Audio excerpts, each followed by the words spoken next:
वस्तुएं देखते हैं जैसे कि आइस क्यूब्स, शुगर क्यूब्स या फिर लूडो खेलते हुए जिस डाइस का हम यूज करते हैं वो भी घन की आकृति का ही होता है।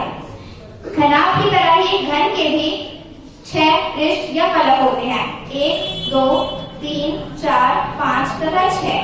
घनाभ की तरह ही घन के भी 8 शीर्ष होते हैं, 1, 2, 3, 4, 5, 6, 7 तथा 8।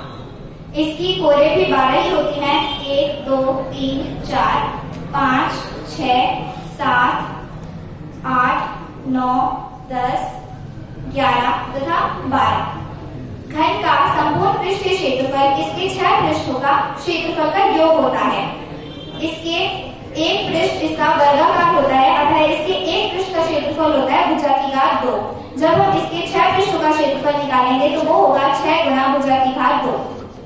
घन के पार्श्व पृष्ठीय क्षेत्रफल की यदि हम बात करें तो इसके 4 पृष्ठों का क्षेत्रफल ही इसका पार्श्व पृष्ठीय क्षेत्रफल होगा, यानी कि 4 गुणा भुजा की घात 2। घन का आयतन होता है इसकी तीनों विमाओं का गुणनफल, अर्थात भुजा की घात 3। अब मैं अपनी सहपाठी जानवी को बुलाना चाहूंगी जो कि आपको बेलन तथा शंकु के विषय में बताएगी।